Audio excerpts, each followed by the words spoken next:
Guruve Gaurachandraya Radhikaya Tadalaye Krishnaya Krishna Bhaktaya Tadavaktaya Namo Namaha Panchakalpatarubhyascha Kripa Sindhu Vaevacha Patitanam Bhavanebhyo Vaishnavebhyo Namo Namaha Jaya Shri Krishna Chaitanya Prabhu Nityananda Shri Advaita Gadadhara Shivasadi Shri Gaura Bhaktavinda Hare Krishna Krishna Krishna Hare Hare Hare Rama Rama Rama Hare Hare. Dandavat Pranam devotees. So this morning I wanted to take a little time and try to, in a systematic way, by actually quoting from both our Mool Sastra, Shri Brihad Bhagavatamrita, and also from other sastra like Bhakti Rasamrita Sindhu Bindu, to clarify a few points regarding the Svarupa of the jiva. So first I entitle this video that there's not only one angle of vision on this particular topic. Giving an example, it may be that Sri Guru may give a statement, and according to different disciples, they may, especially in a nuanced siddhant, understand and digest the words of Sri Guru according to the filter of their understanding. When that happens, the ability to come together in Istagoshti fashion to discuss the nuances of the various angles of vision or understanding of various disciples is very important.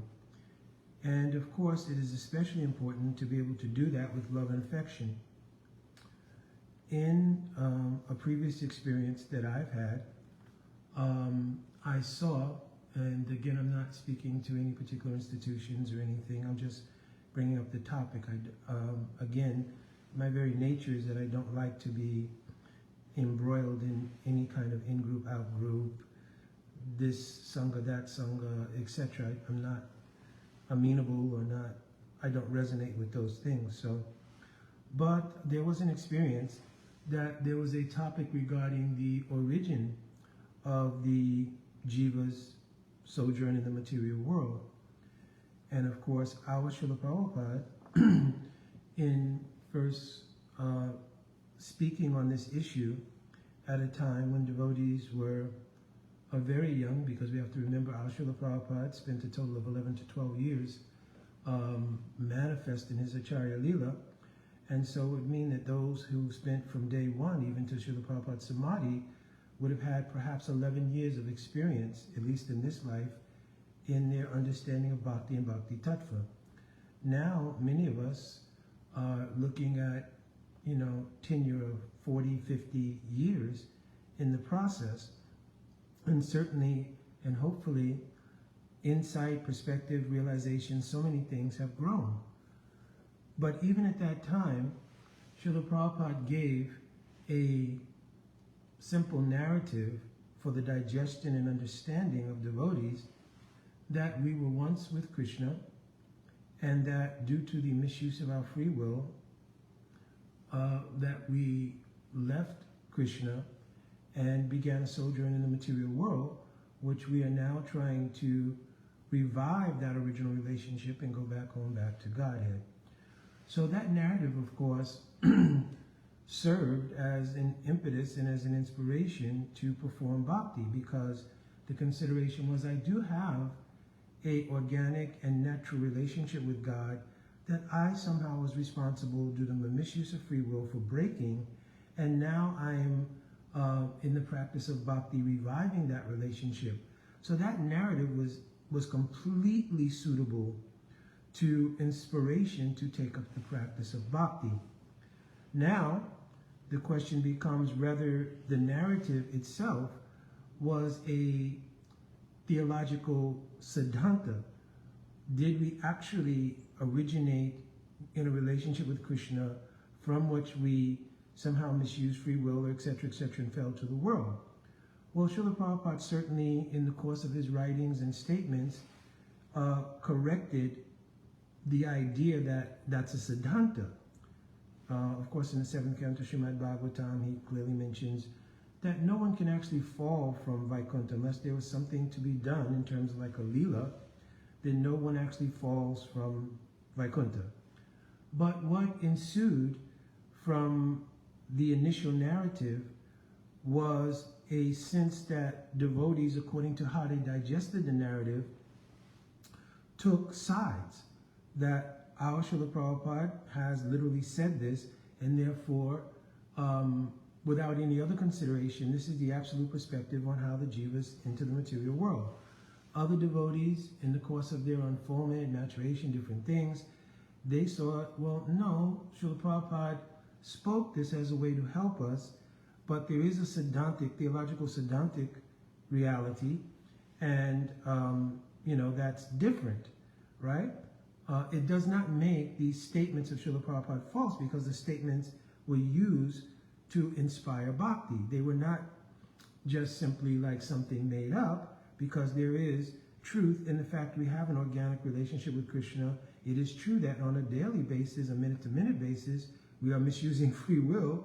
So all of those things have truth in it.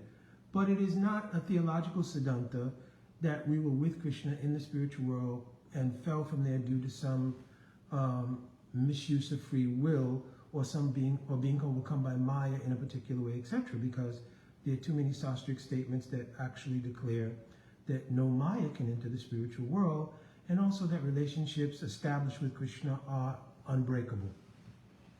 So anyway, but it caused a division. And in the course of that division, even the hierarchical body canonized the concept in a book. And having canonized the concept, now it gave rise to a clear division of those who did not accept that the idea was a siddhantic, theological siddhantic fact, and understood it to be Srila Prabhupada's giving a narrative to help the jiva, which was not unprecedented, because even in Srimad Bhagavatam we have the case of Narada Muni giving an allegory to Maharaj Prachinabhari in order to establish a siddhant, right? And of course, with our Srila Bhaktivinoda Thakur, we similarly have cases of giving a narrative to explain something. If you read the 15th chapter of Jiva Dharma, that's made very clear. His descriptions of Jiva Tattva, he clearly explains, were numerous examples to explain the nature of Tatashta Swabhav to Brajanath, who asked the question, what is Tatashta Swabhav? And he said, I've spoken all these things only to give an indication, right, that you should actually try to realize it in your Chit Samadhi, right? In other words, in doing bhajan, take up the process of bhajan and try to realize it there, right? So we have, and also Bhaktivinoda Thakur, one other very important point was that he mentioned the reason he did it in this form was because the intellect of the jivas are pramad. Pramad means it's translated as inattentive, but this inattentiveness comes because of being intoxicated, mada, by the material life. Everyone is absorbed in material life in various ways, and at the same time, people are trying to digest unfolding in a process in which there's a huge theological, sort of understanding. So Bhaktivinoda Thakur was saying, well, listen, because the intellect of the jivas are pramad, then giving a narrative like this to give indication to help you understand is what I've spoken. Now realize this by doing bhajan, and in your Chit Samadhi, all of the realities of everything will come out. So it is not unprecedented that the guru speaks in narratives which are designed to help the disciple and especially to encourage bhajan life. So in this regard, I spoke on that to say that in regard to the issue of the Svarupa of the jiva, there is a similar phenomenon. that there are different devotees, disciples, and followers of our own Guru Parapadma, Nitya Lila Pravishtam Vishnu Parakaramaksas, Tarasapasisiman, Srila Bhakti Vedanta Narayan Goswami Maharaj, and also our contemporary Guru Vargas, who have understood and digested statements of Srila Gurudev in different ways according to their angle of vision from their own individual unfoldments in bhakti. So a healthy discussion based around the vetting processes of Guru, Sadhu, and Sastra would be the best way to find reconciliation to things. But if that doesn't happen, then the idea of taking sides and perhaps even claiming sort of the authenticity of a particular angle of vision as being the authentic angle of vision of Sri Gurudev, and that others don't have that or outside of that angle of vision, which of course is wrong. Just like in the case that I cited in the example of Srila Prabhupada and disciples and followers of Srila Prabhupada, which we all are. So in the same way, those who are disciples and followers of Srila Gurudev are not homogeneous, robotic persons. And people have insights and realizations according to their own individual bhakti samskars and so forth. And in the course of their studies and everything else, they may hear statements of Gurudev, and their angle of vision and digestion of those statements of Gurudev may come to them, right, in a particular way. So, that being said, I thought that I've already spoken on the issue in general, the Svarupa of the jiva, but because it is a very nuanced topic and there are various angles of vision on it, I thought to only address a very small portion of things in order that things could be digested, because the tendency is that if there's so much information and so many quotes and so many things, it becomes hard to follow a particular chain of thought or digest it. So today I only wanted to address perhaps one or two things and give an alternative angle of vision and see what happens from there. So there is a angle of vision that some have, that the eternal rasa, sthaibhav, and the siddha, that everything that is there in our perfection exists in the Vada Jiva now and is existing there in some way, form, or fashion, covered by Maya. Because we have, for the most part, I can't speak for everybody, I don't know everybody, but for the most part, most of us are coming from an unfolding process of having been illusioned by Maya from time without beginning, having in some lifetime picked up the process of trying to come towards service to Bhagavan, or the process of bhakti, and in our unfoldment we've come to some particular level of that, right? So, for those persons, those who have come from the position of having been illusioned and are now unfolding, some have the idea that the perfection is an eternally existing phenomenon and therefore is existing even in the Maya covering of the jiva, that perfectional elements, siddha, the eternally established rasa, which comes from a sthaibhav, etc., is all existing there in a dormant, unmanifest, latent, or covered state. Our Srila Guru Padma has certainly, on many occasions, spoken this. He said that everyone has a very beautiful form, a very beautiful name, a very beautiful mode of service to Sri Radhakrishna, and everything. And at this state, it is like in a seed form, it is existing in a unmanifest or latent or dormant position, etc. So, of course, that can be understood in various ways. So one is an analysis of the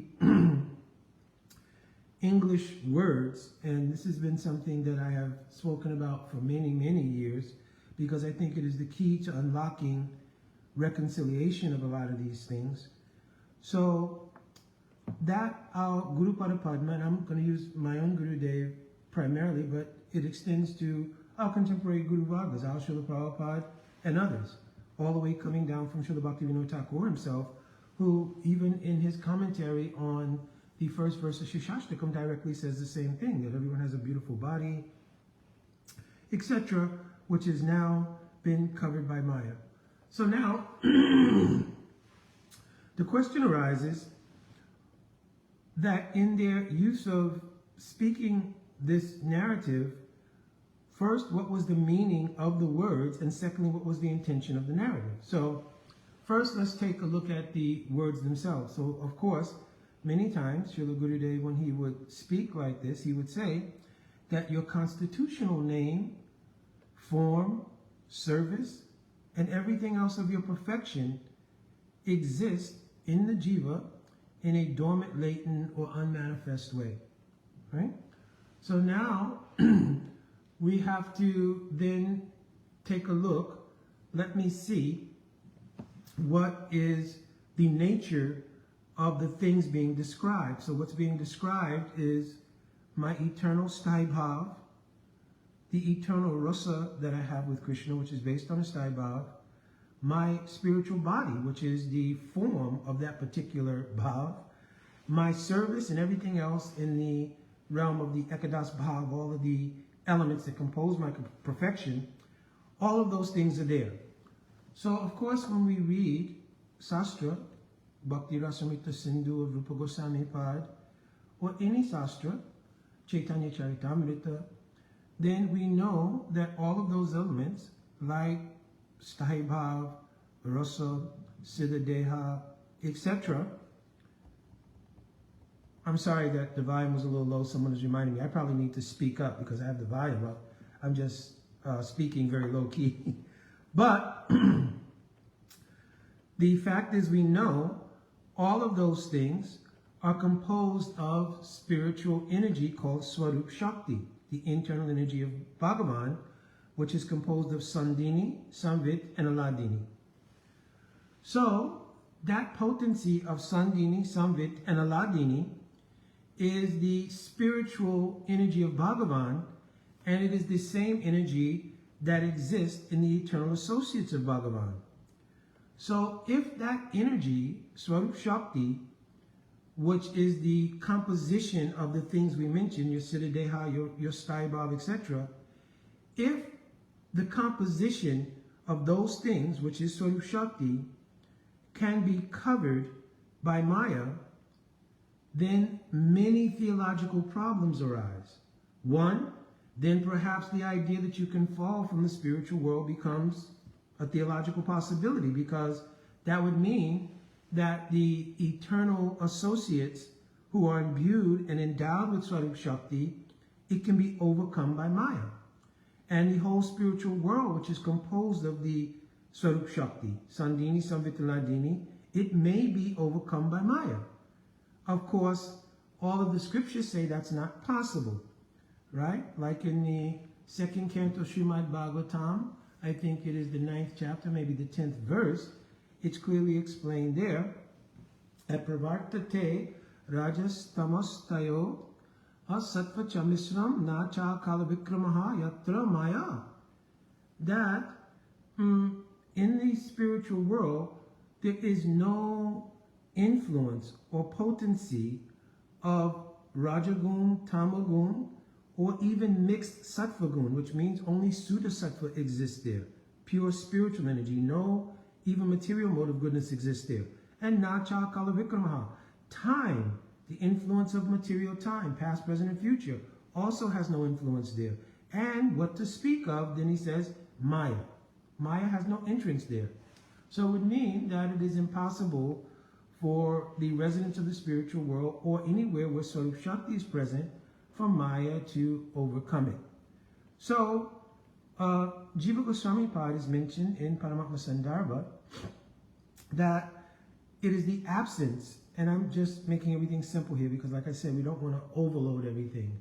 But Jiva Goswami Pad has mentioned clearly that it is the absence. Srila Bhaktivinoda Thakur similarly has mentioned it is the absence of this potency, Swarup Shakti, that is the differentiating factor between those who have come under conditioning from time without beginning and those who from time without beginning are not conditioned, the Nitya Parikas and Nitya Associates of Bhagavan. So it is this one element that is the separating or differentiating factor. Now, we have to then reconcile if we have, by statement of our Guru Parapadma, all of the things composed of Swarup Shakti within us, how then did they become covered by Maya? So, pregnant pause to think about it. Well, perhaps because my Guru Parapadma is himself the embodiment of that Swarup Shakti. And my Guru Parapadma is also coming directly in Parampara from Jiva Goswami Pad, Srila Bhaktivinoda Thakur. So his statements will be in accord with everything they've said. So, if Jiva Goswami Pad has mentioned that that Swarup Shakti is not present in the Bhada Jiva, how would Guru Dev say it is? So then I have to think, did Srila Guru Dev say that the Swarup Shakti is present in the Jiva?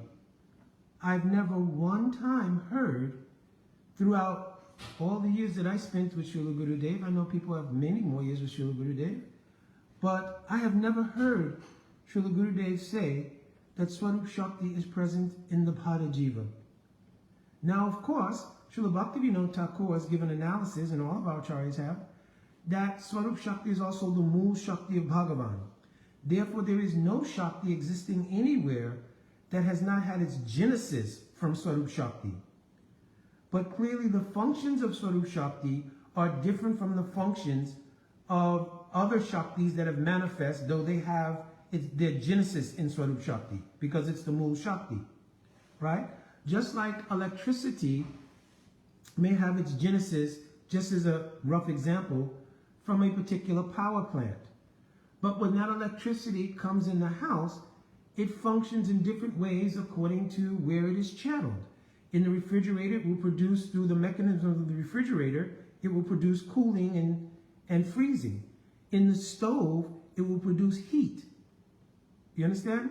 So, though something comes from something else, its function still becomes important. So, Srila Guru Dev has never mentioned that the original potency, Mool Shakti, Swarup Shakti, has at any time been in the Bhada Jiva and covered by Maya. Now, everyone accepts this, I hope, right? Everyone accepts this. So then, the next thing will be then to understand what is the composition of the things that Srila Guru Dev has mentioned, which we know in their substantive forms are composed of Swarup Shakti. What is the composition of those things in the Bhada Jiva? Because Guru Dev has said that they're there. So the question becomes, what is their composition there? It's not Swarup Shakti because, again, we're back to the theological problem of Swarup Shakti being covered by Maya. So what is the composition of what it is that Srila Guru Dev is saying is in the Bhada Jiva? What is it made of?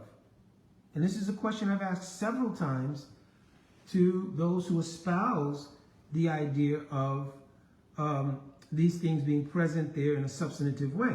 So, I completely understood that my Guru Parapadma, just like Srila Bhaktivinoda Thakur, if you take the context of his statements in the commentary on the first verse of Shishashtakam, Srila Bhaktivinoda Thakur is making a statement, and in fact getting to this portion of his statement, that everyone has a beautiful body and everything and it's just covered, he's making the statement that the nature of Harinam, which is Taramaje Savasestra Nam Sankirtan, it is the essential jewel in the practice of bhakti, Harinam. He's saying this Harinam, because he's glorifying Harinam, it has the potency that when we take up the practice of bhakti headed by this Harinam, when the ignorance of the jiva is removed by the influence of that Harinam, it will reveal a spiritual, beautiful body composed of Svarup Shakti. This is what Srila Bhaktivinoda Thakur's intention is.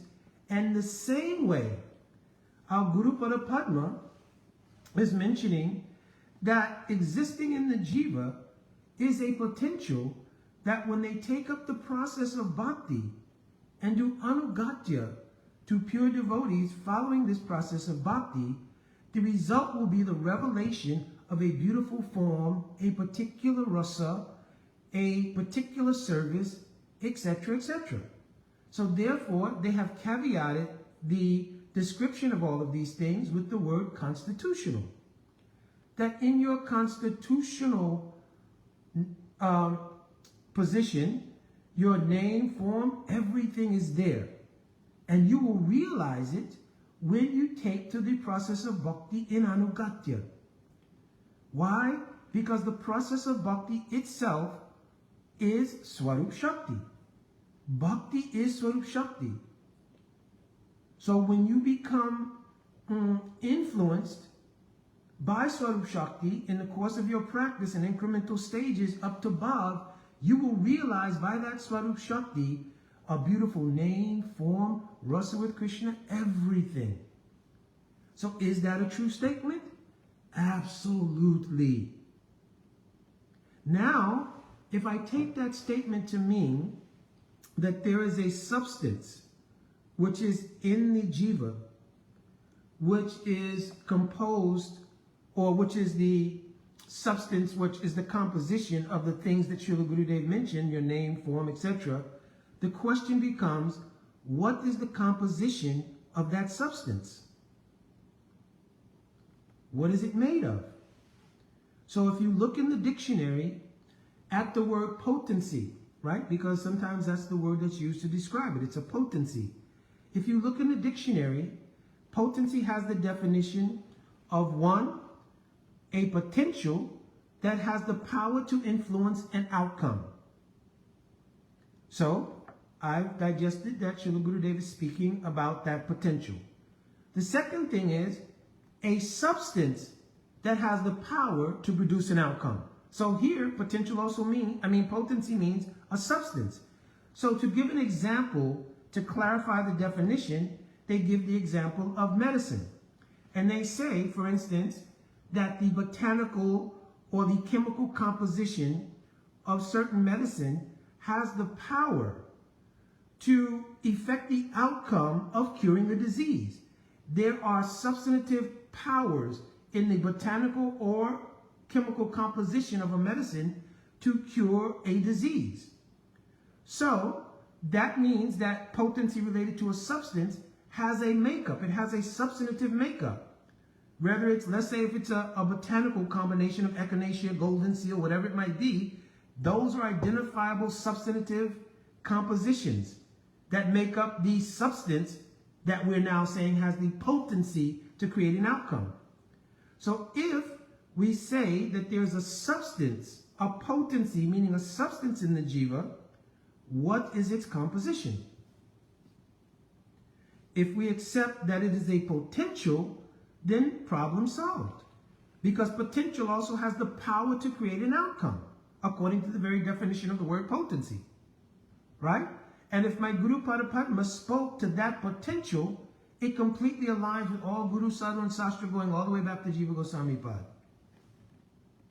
Now, he says that that potential is there and uses various words to acknowledge that potential.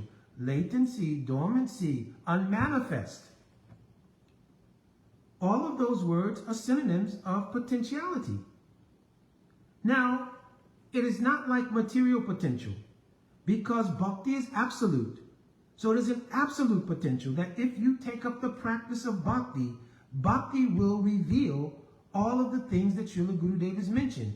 A beautiful form, name, service, etc., etc.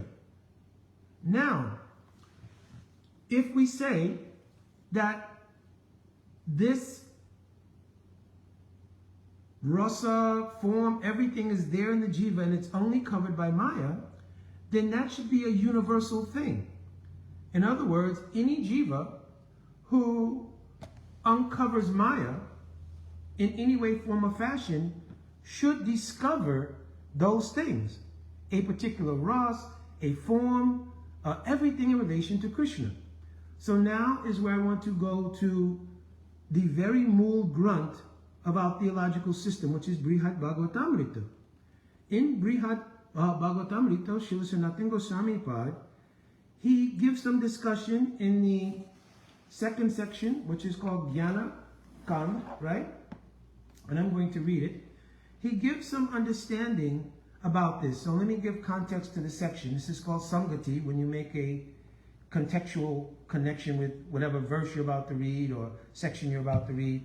So in this section, he's going over various things, but he's also going over prominently the fact that, one, the jivas in Bhagavan are different. So this also later will be manifest like in Paramatma Sandarbha of Jiva Goswami. So he's making that distinction, that they're actually different.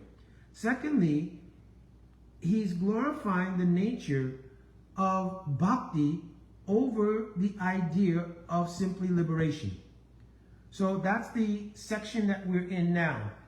So I'm going to read verse 188 in that section and read its commentary, Digdarshani Tika of Srila Sanatana Goswami Pad. So the verse is, Muktau Swatattva Jnana Nena Maya Apagamato Hishaha Nivartate Gana Ananda Brahmasa Anu Bhavo Bhavet. Right? This is the Sanskrit of that verse. The translation in English is, when the jiva attains liberation by knowledge of his true identity. Now, listen to this carefully. When the jiva attains liberation by knowledge of his true identity, his illusion about his connection with the material world is eradicated. So that means Maya has been removed, right? So he's speaking here in the context of liberation. He says that when the jiva realizes his true identity, then the material world, the illusion of the material world, avidya, etc., ahamkara, etc., are eradicated. At that time, he experiences that he is a particle of the all-blissful Brahman. So let's pregnant pause here again, because what we just went through was that all of the elements of a siddha deha, a rasa with Krishna, a particular mode of service, everything related to perfection in bhakti is there, but it's only covered by Maya, and the removal of that covering would reveal all of these things, because that's the actual nature of the soul, right?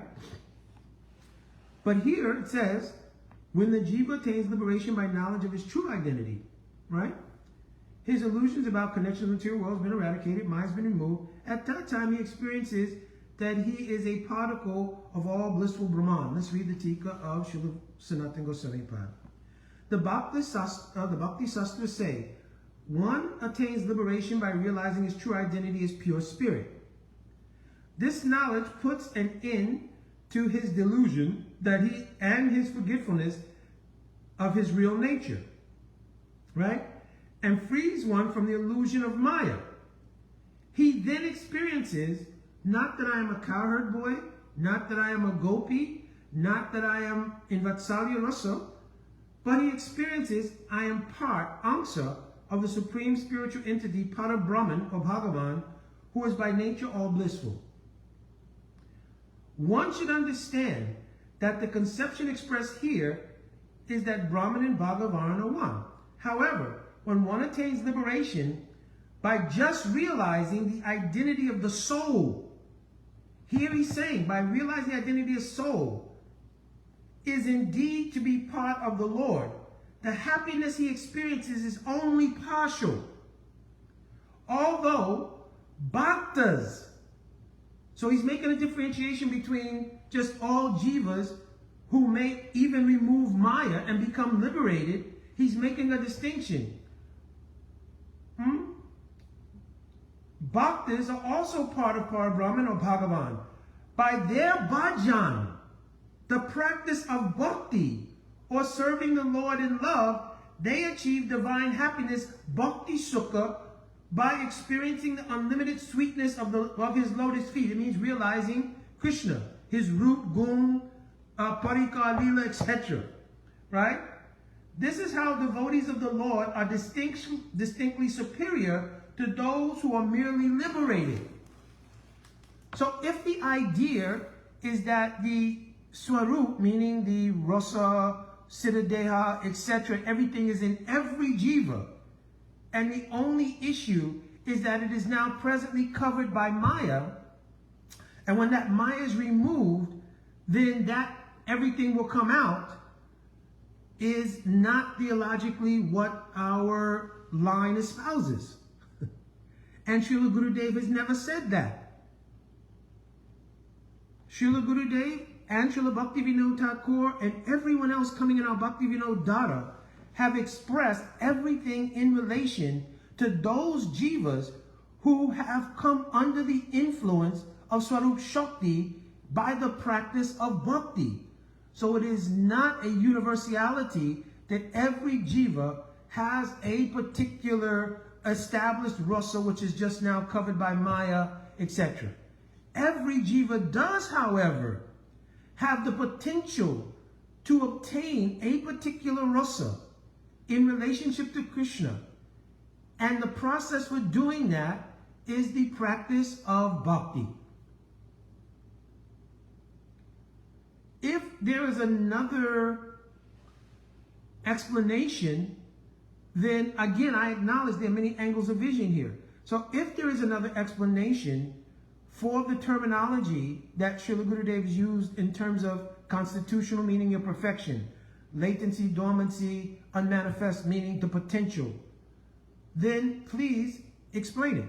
Or if there is the idea that there is potency in the form of a substance, then please explain what the substance is composed of.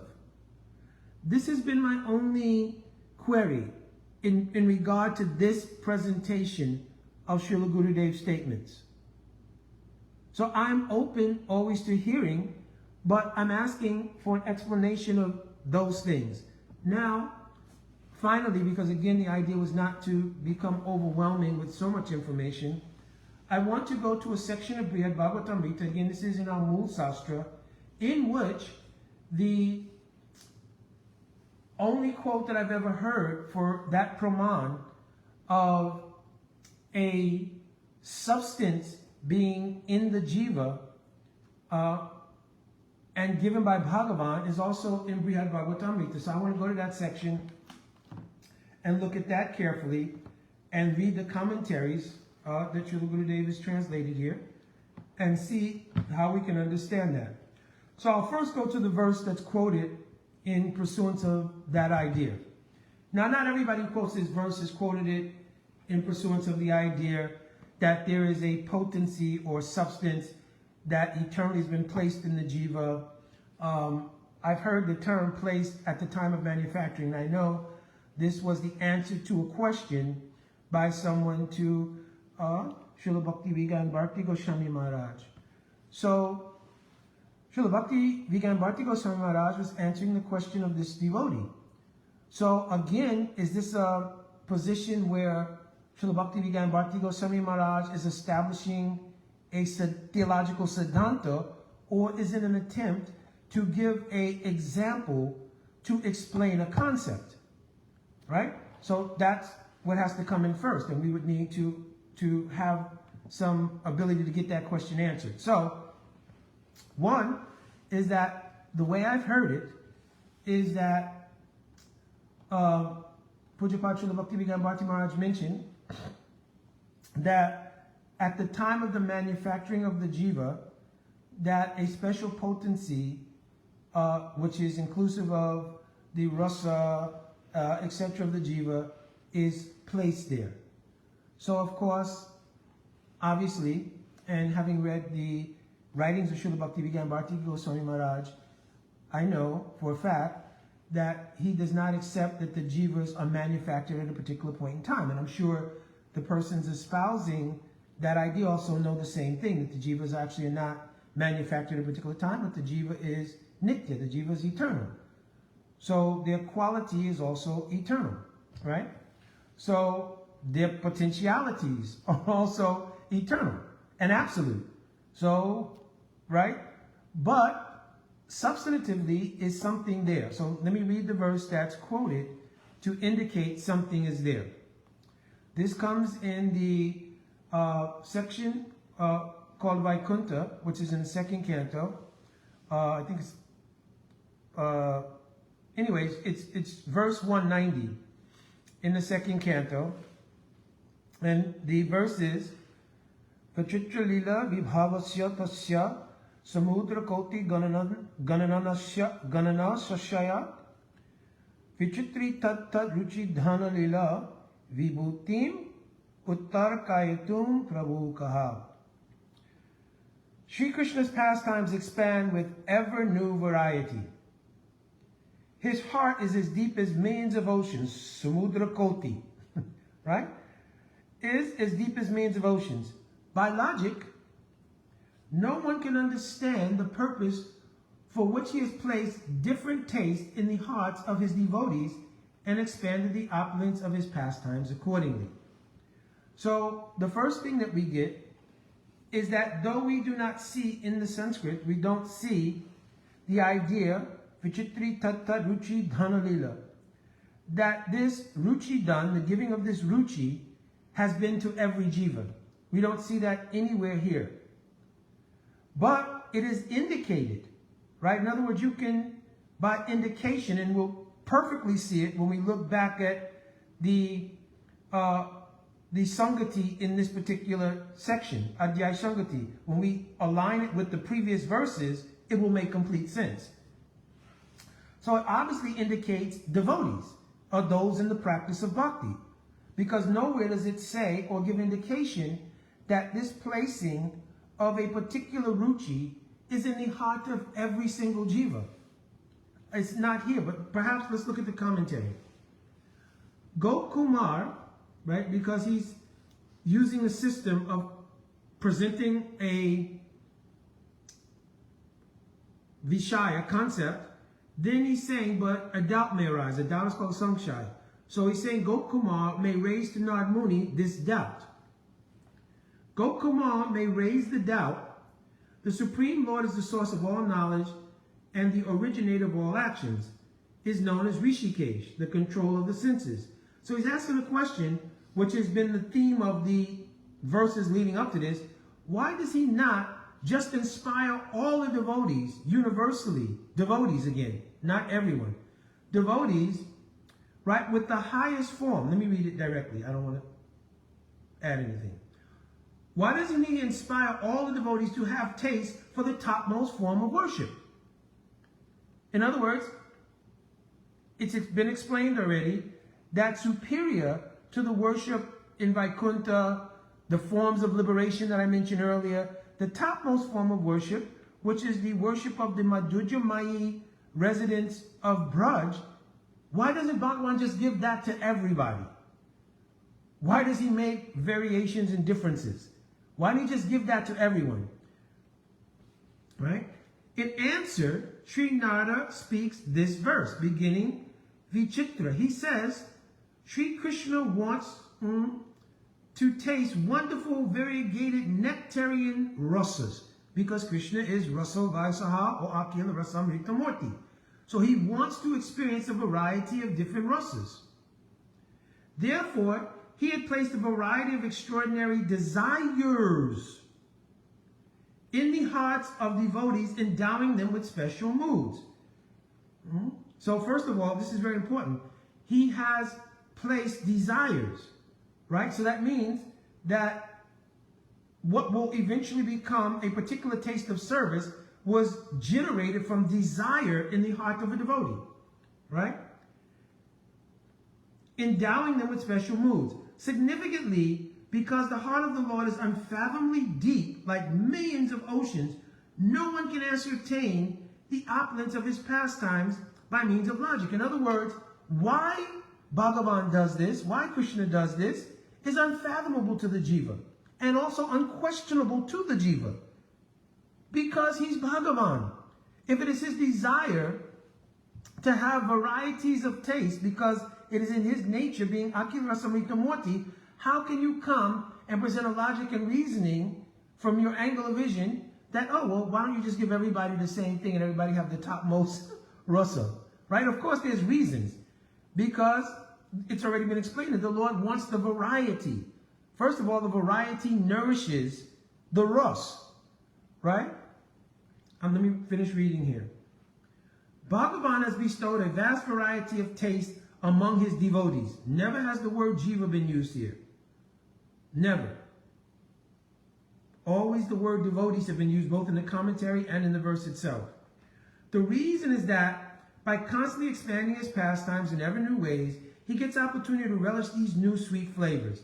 Otherwise, it will be impossible to taste such sweetness. In this way, the Lord expands the opulence of his manifold pastimes. His devotees, again the word devotees, experience his grace according to their respective tastes, considering their respective moods to be topmost, and tasting the mellows related to those moods which are fully satisfying. Now, to understand this verse, we have to go back and look at the previous verses. But I'll at least go back, let's go back 2 verses, right?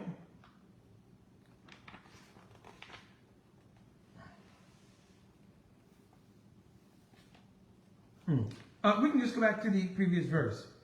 So now it describes how the various moods of the devotees are accomplished.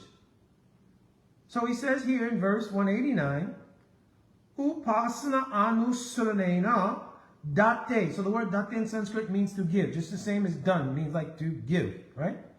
So Upasana anusranena date hi Bhagavan phalam. Who is giving the fruit of the upasan? Upasan means the mode of worship. Natatra pari tushta syat kasyachit sajja labdha.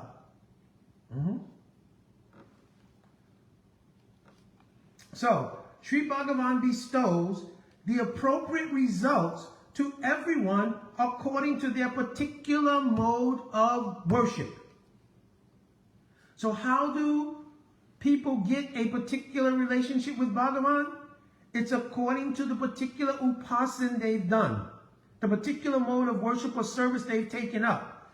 So in Bhakti, our acharyas have explained, including Srila Gurudev, who many times when he was speaking on this subject, spoke about mature and immature lobe or greed, which are synonyms for ruchi. Jiva Goswami Pad, showing the line of consistency here, has expressed in Bhakti Sandarbha, maybe Anuched 310, that in the mature stage of ruchi, tasya tadrisa karaka basa samulasi tarito spatikamani, right? Sastari shrute shu tadrisa ragatmakaya bhakti paripatishu api ruchi jayate. That when any devotee coming into the mature stage of ruchi, means coming towards a shakti, right? They hear the transcendental narrations of Bhagavan's Leela and pastimes in Sastra, then a particular abhas, means now we're talking about a substance, a particular abhas of the mood of one of the Ragatmik Jan comes onto the chitta of that jiva. And Gurudev has described this as mature lobe or mature greed.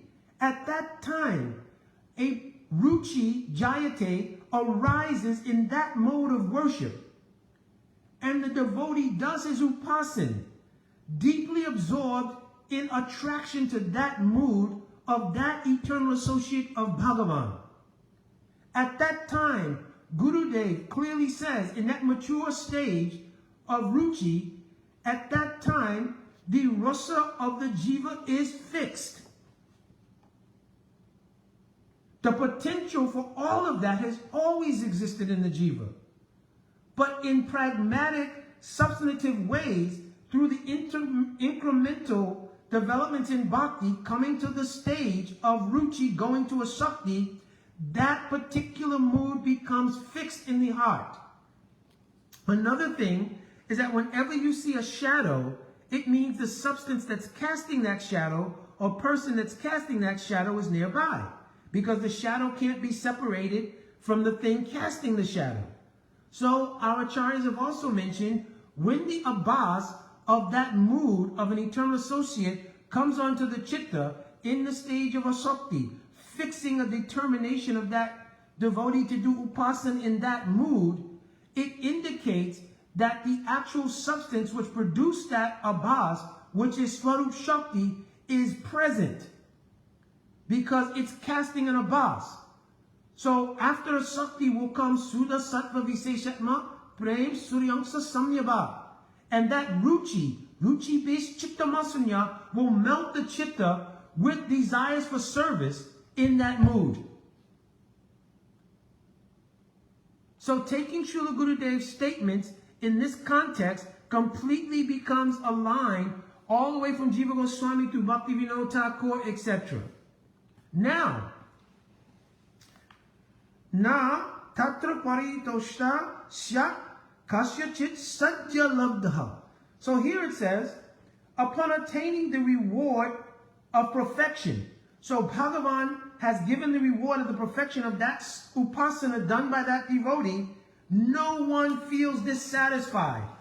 Everyone feels perfectly satisfied with the ruchi they acquired in the unfoldment of their bhajan for a particular mood, and did upasana in that mood. Bhagavan awards the fruit, phalam, of that upasana, and the devotee is completely, absolutely satisfied. Same things are mentioned in Chaitanya Charitamrita by Srila Krishnadas Kaviraj Goswami. So, without going any further, I'm going to conclude with a statement of Srila Gurudev, which affirms the things which were just read in Brihad Bhagavatamrita, again making the clear alignment of the conceptions. So, bear with me 1 second. This is from Bhakti Rasamrita Sindhu Bindu. Srila Gurudev in this particular chapter is on Sadhana Bhakti, and he's giving a commentary on the verse, right? Vishwanath Chakravarti and Gurudev are giving commentary on the verse, Kriti Sajya Bhavet Bhavasa Saranabhida Nitya Siddhisha Bhavasha Prakritam Ridi Sadyata, right? I was going to go through Rupa Goswami's Bhakti Rasamrita Sindhu, but I again don't want to create an overload here.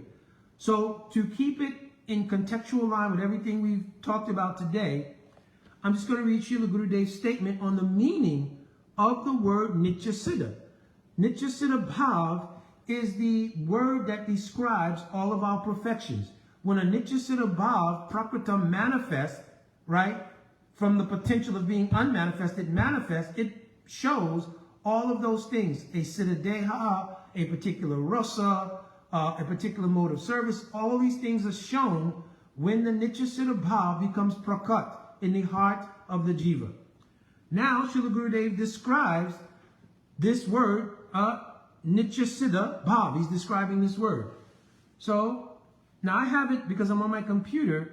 It says it's on page 24, and I know that's going to be different, but to find it as a reference, just go to the section in Bhakti Rasamrita Sindhu on Sadhana Bhakti, and there you'll be able to pick it up very easily. Here he says the word Nitya Siddha has been used in this verse in order to dispel the doubt. What was the doubt? That the Nitya Siddha Bhav was brought about by the actions of sadhana. That's the doubt. That when you perform sadhana, it creates a Nitya Siddha Bhav. So Gurudev and Srila Jiva Goswami and Srila Vishwanath Chakravarti Thakur in their commentaries on Rupa Goswami's verse say no. The sadhana does not create the bhav. The bhav is Nitya Siddha. It's eternally existent. Right? So that Nitya Siddha Bhav, which is eternally existent, Gurudev then goes on to explain, bhav is an eternally accomplished phenomenon. It is Nitya Siddha. It always exists. Right? So a Nitya Siddha Bhav also potentially also exists in the jiva. Potentially. Because every jiva has the potential to acquire a nitya siddha bhav. And if they perform bhakti, then a nitya siddha bhav will manifest. But let's say you perform yoga, tapasya, gyan, or any other path, when Maya is removed, it will not reveal a nitya siddha bhav in relationship to Krishna. We just read that earlier in Brihad Bhagavatamrita. So now he says, but if you're practicing bhakti, it always exists in the eternal associates. This nitya siddha bhav, its repository, is in the hearts of the eternal associates, nitya parikars of Bhagavan. This nitya siddha bhav manifests itself from the Lord's eternal associates into the heart of the purified jiva. Then he says this is verified in Chaitanya Charitamrita in the verse Nitya siddha Krishna prema sadhu kabul noi shravanadi sudachite karyohidoi. Then Gurudev gives translation to this verse. Krishna prema is an eternally established reality, is not brought about by sadhana. It automatically manifests itself in the heart of the purified jiva by the performance of the various limbs of bhakti such as Shravan, Kirtan, etc. So, I only wanted to try to give a just simple, but using sastra, guru, sadhu, and sastra. Because a lot of times, the presentations of either anecdotal or narratives that were used to answer a question we had was according to what the person answering the question felt was best for our digestion. So we can't turn the answer to a question we have into the theological standard. It is to help us understand the theological standard. So in order to understand the theological standard, my Gurudev, Srila Prabhupada, and our entire Guru Parampara has given a mechanism. Guru, Sadhu, and Sastra. And by doing that, you will actually find reconciliation rather than partiality. Because if you look at it from another angle, when the jiva becomes perfect in Nitya Vartmana Kal, then all of the things that are realized by the jiva at that time appear as an eternal reality that never did not exist. So for Srila Gurudev or any of our acharyas to say everything is present there, it is eternal, it is fixed. Speaking from the angle of Nitya Vartmana Kal, this is a fact. But if you try to conflate your current position within Prakat Kal, within material time, with the realities of Nitya Vartmana Kal, it is a number of things. One is it can't be done. Na cha kala vikramha. You can't conflate material time and eternal time. They don't go together like oil and water. Don't go together. Secondly, you can't evolve a tendency towards sahajavad. Because a younger person without discrimination will think, yes, everything is already in me, and in our line, primarily, it is manjari bhav. I already have manjari bhav within me. I'm saying an immature person may come to these kind of conclusions. So having an actual thorough understanding of what it is that Srila Gurudev said and what it is he intended by the words he used is extremely important. And when you do that, and you do the exegesis or the scriptural study and tying things together, you will see that it is not a question of one side is right, one side is wrong. There is a reconciliation. That from different angles of vision or different drishtikon, both things can be correct when they're understood in their perspective. So I will end here. And again, I will invite devotees. I mentioned the sources where I got what I explained. And so I welcome devotees to read that. There's so much more. But I think, again, overload is not as healthy as digesting something. There is one thing that I did forget to mention. I had not a question, but so much a kind of, it kind of was a question, it kind of was a statement where there was some utilization of the statement to try to understand a doubt that a person was having. And that statement was that the person they heard from regarding reconciliation, not reconciliation so much as explanation of their point of view on something was that it was very possible, still not having described what the substance of what they're speaking about is, but they describe that it's very possible for everything to be there in the jiva and the substance not be covered, but for the jiva to be covered, like the example of clouds covering the sun, right? But here is where that analogy has some fault. One is when the sun rises, even when there are clouds, the potency of the sun creates daylight and it removes darkness. Even when it is extremely cloudy out, it is still clear enough for you to see things as they are, right? Maybe not absolutely, may not be as bright, but the nature and potency of the sun is such that when it rises, when it is present, darkness can't be present. On the other hand, when the earth shifts or when the sun rotates, whatever perspective you're going to take, when the sun rotates into a position where it is absent of a particular place, that place becomes immersed in darkness. So really the presence of the substance of something like Svarupa Shakti, it is not a question of it simply being behind clouds, because its influence is so powerful that it still would create illumination simply by its presence.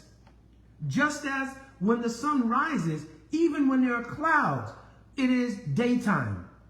And in the absence of the sun, it is darkness. So a person who is in material darkness, it is indicative of the absence of the spiritual sun that creates illumination, regardless of the nature of the cloudiness of their perspective.